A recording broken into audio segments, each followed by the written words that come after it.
যে ঘটনা ঘটেছিল, আরাবুল ইসলাম আপনাকে সরাসরি অভিযোগ করছে আপনার বিরুদ্ধে, সোশ্যাল মিডিয়া আমরা দেখতে পাচ্ছি, এই বিষয়ে আপনি কি বলবেন? দেখুন, আমরা তো সকাল 10টা নাগাদ তখন আমাদের পয়না বুথে ওখানে দলীয় ছেলেদের একটা বৈঠক ছিল, আমরা সেখানে মিটিং ছাড়ছিলাম। হঠাৎ ফোন এলো যে আখড়াতলা কালুগাছি 85 নম্বর বুথে আমাদের পঞ্চায়েত সদস্য বিলকিস বিবির বাড়িতে অতর্কিত আক্রমণ, বাড়িতে সরাসরি ঢুকে আরাবুল ইসলাম আইএসএফ এর প্রার্থী এবং তার সাঙ্গপাঙ্গদের নিয়ে সরাসরি আমাদের মেম্বারের উপরে অকথ্য ভাষায় গালাগালি, তো স্বামী কোথায়, তোর মাথা কেটে নেবো, তো স্বামীর এখনই বাড়ি আসতে বল, কত বড় ঘুনু হয়েছে দেখে নেব। উনি তখন ভয়তে ঘরে চলে যায়। ওনার সাঙ্গপাঙ্গে যারা ছিল উনি স্পটে দাঁড়িয়ে থেকে আমাদের মেম্বারকে তার নাইটি পর্যন্ত ছিঁড়ে তাকে শ্লীলতাহানি করার চেষ্টা করেছে, একটা মহিলা মানুষকে বিবস্ত্র করে ফেলেছে। তখন আমরা খবর পেয়ে আমরা ওখানে ছুটে যাই।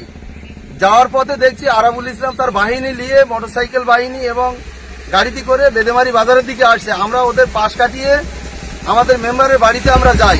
সেখান থেকে তাকে আমরা সান্ত্বনা দিয়ে আমাদের বিধায়ক শওকত মোল্লার কাছে আমরা ফোনটা করি যে এই ঘটনা ঘটেছে। আমরা ওখান থেকে ফিরে আসছিলাম আমাদের বাড়ি থেকে, তখন হঠাৎ দেখলাম গাড়ি ব্যাগে ওরা আবার ঘুরে এসে অতর্কিতভাবে আমার উপরে আক্রমণ করে। আরাবুল ছুটে এসে আমার জামার কলার ধরার পরে ওখানে ওদের ছেলেদের হাতে আগ্নেয়াস্ত্র মানে তরোয়াল রয়েছে, বড় বড় সাদা মানে লোহার পাইপ দিয়ে আমাদের ছেলেদের উপরে আক্রমণ করেছে, তারা ইনজুরি হয়েছে। আজকের তিনি ফুটেজ খাওয়ার জন্য, তিনি সংবাদ মাধ্যমের শিরোনামে থাকার জন্য আজকের বিরুদ্ধে আমাদের উপরে চাপিয়ে দেওয়ার কথাবার্তা বলছে। আমরা ধিক্কার জানাই। একজনের দলীয় প্রার্থী হয়ে সাধারণ একটা মেম্বারের বাড়িতে এসে এইভাবে হুমকি দেওয়া আজ পর্যন্ত আমরা কোনোদিন শুনিনি। আমরা অবিলম্বে আরাবুলকে আমরা গ্রেফতার চাইছি আপনাদের মাধ্যমে। আমরা পুলিশ প্রশাসনের কাছে অনুরোধ করছি যাতে এই কুখ্যাত গুন্ডা আরাবুলকে অ্যারেস্ট করা হয়, তার জন্য যা যা ব্যবস্থা নেওয়ার আমরা নির্বাচন কমিশনারের কাছে আবেদন রাখছি।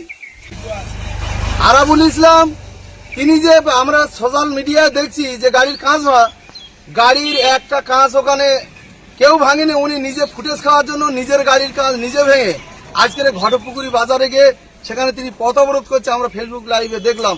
আমরা ধিক্কার জানাই এরকম একটা নোংরা প্রকৃতির রাজনীতির ময়দানে এসে সাধারণ মানুষের বাড়ি গিয়ে হুমকি দেওয়া। ভোট প্রচার করার অধিকার সবার আছে। উনি তো এইটালে 5 বার দেউলিওয়ানে এসছে। আমরা কোনোদিন তো তার সম্পর্কে কোনো কথা বলিনি, তার পথের বাধা তো আমরা হইনি। যখনই আমাদের দলীয় পঞ্চায়েত মেম্বার বিলকিস বিবির উপরে আক্রমণ করে, একটা মহিলা মানুষকে ফেলে লাথি মেরে তার জামা কাপড় বিবস্ত্র করে দেয়, আমরা তার বাড়িতে এলাম এবং ফিরে আসার পথে ওরা আবার উল্টো পথে এসে আমাদের উপরেও তারা আক্রমণ করে এখন আমাদের বিরুদ্ধে তারা অভিযোগ করার চেষ্টা করছে। এটা আমরা ধিক্কার জানাই। ঠিক আছে, আপনার নাম আর পরিচয়টা বলে দিন। হাফিজুল ইসলাম মোল্লা, প্রধান দেউলিওয়ান গ্রাম পঞ্চায়েত।